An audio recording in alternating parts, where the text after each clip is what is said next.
Hey everyone, welcome back to my channel. My name is Haley from Haley Stitches, and today I'm going to be reviewing my very first sewing machine, the Singer Tradition 2277. I purchased this machine in March of 2020 with the intent of sewing garments. However, as we all know, mass sewing was very popular at that time, so I started sewing masks, and then I quickly moved into sewing quilts. So today's review is going to be from the perspective of a quilter, and we're going to be asking the question, is this sewing machine good for a beginner quilter? First, we're going to run through all of the features of the machine, and then I'm going to run through what I consider to be the pros and the cons. And then at the end, I will give you my honest opinion on if I think this is a machine that a beginner quilter should purchase. Let's get started.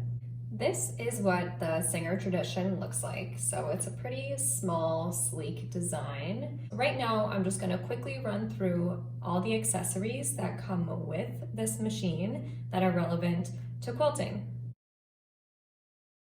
The first accessory that you'll need, of course, is the pedal. So this plugs into the machine and directly into the wall. The next accessory that it comes with is a metal bobbin case. It also comes with 3 empty bobbins. The machine comes with this all-purpose foot. It also comes with several other feet that are not related to quilting. The next accessory is this key. This will help you take off the plate right here. It also will help you loosen or tighten the bobbin case. Next is this seam guide. This will help you keep straight lines while you're quilting. The next accessory is this darning plate. This will cover the feed dogs. The feed dogs in this machine do not lower, so you'll have to attach this darning plate to the machine if you want to free motion quilt.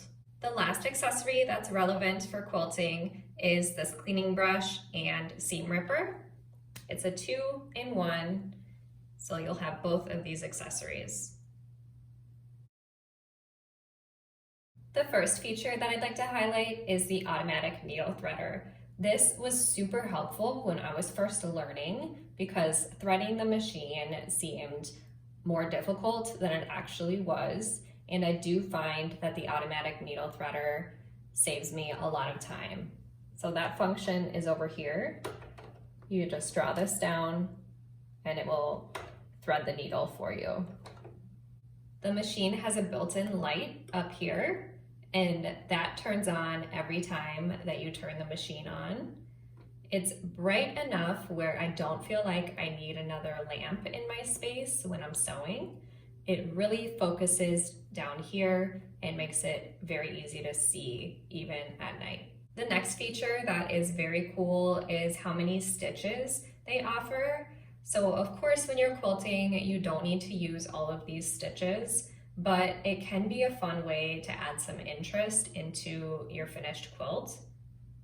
There's also the stitch length adjustment here, the width adjustment here, and of course the tension adjustment here.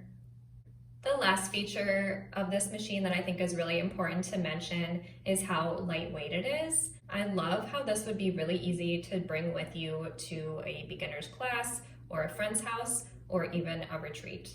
I did purchase a case for mine so that I'm able to carry it. If you want to see the case that I purchased, I put a link in the description below.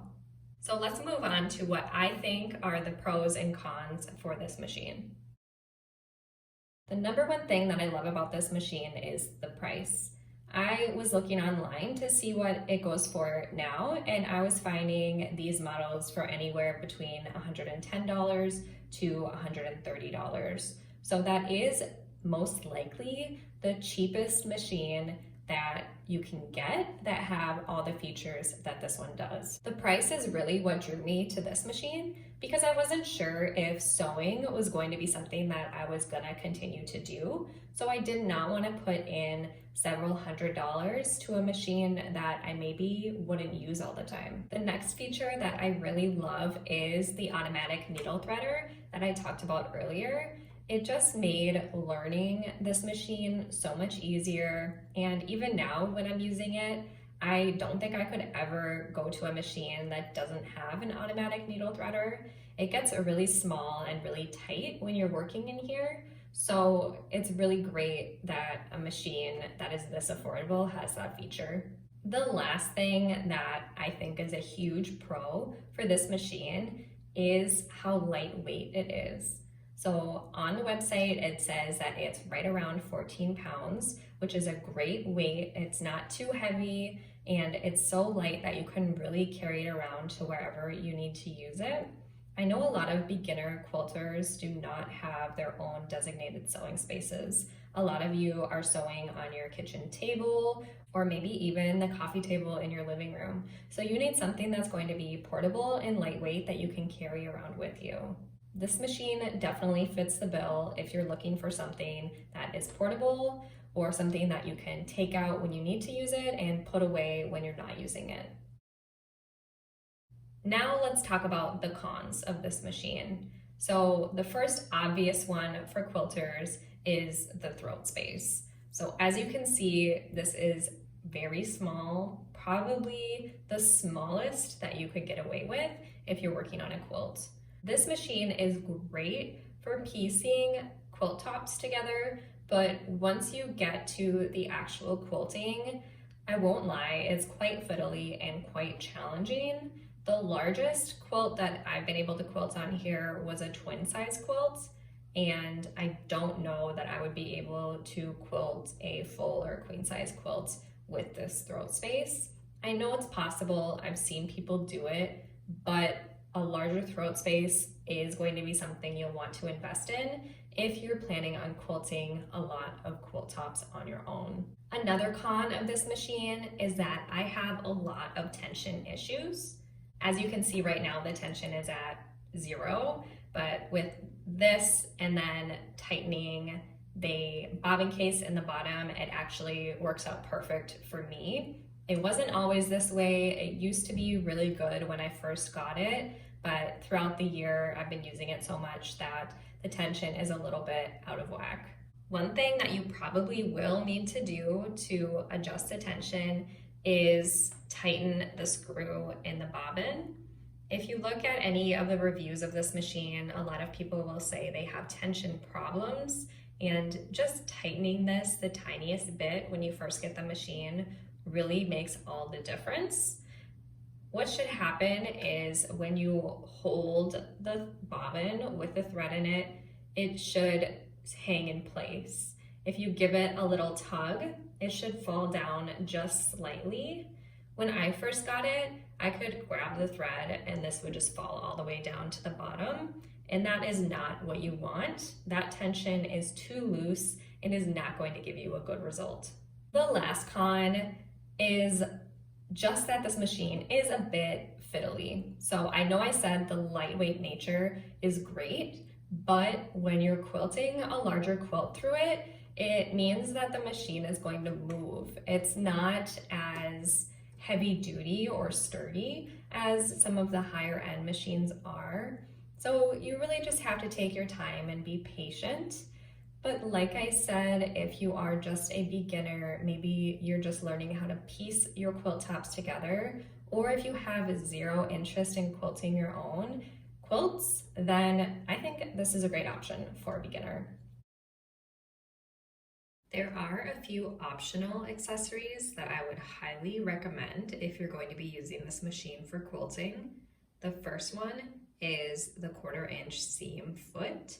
Now there are two versions of this foot you could purchase. This one is the Singer brand 1/4 inch foot. This is one I just purchased off of Amazon. It is also a 1/4 inch seam foot, but it does have this guide on the side that can make it a little bit easier or more accurate if you prefer the guide. Next, if you're going to be using this machine for quilting, you will need a walking foot. This is what the Singer walking foot looks like. I really enjoy it. It does a good job and it fits with this machine perfectly. The last accessory that you may need for quilting on this machine is a darning foot. This is the foot you would use if you're going to use this machine for free motion quilting. Now that we've run through all of the sewing machine's features, the pros and the cons, it's time to ask, is this machine a good purchase for a beginner quilter? And I have to say, my honest opinion is yes. And here's why. The number one reason is affordability. So this machine is very affordable. It is honestly probably one of the cheapest machines you'll find on the market today. And I think that is really good when you're first starting a hobby. I don't think it's helpful to pour in hundreds or even thousands of dollars into a new hobby when you're not totally sure if it's going to be something that you're going to stick with or something that you even enjoy. So it really drew me to this machine, and I think it'll draw you to it as well. The second reason why I think it's a good machine for beginners is that it's very easy to learn on. The instructions are very clear, everything is written out in the manual, and you don't have to go on to YouTube and search how to do this and how to do this. You really can set it up and start sewing within an afternoon. I think that this is the perfect machine to learn how to quilt and sew on. Then you can start shopping for a higher end model where you may be spending several hundred or even several $1,000s on a machine that has everything that you need. I still use this machine today, so that kind of shows how much I really enjoy it. I hope that you found today's review helpful. If you have your favorite beginner quilter machine, I would love to know what it is down in the comments below. If you liked today's video, please give it a big thumbs up and then subscribe to my channel so you can see more videos just like it. I'll see you all next time. Bye!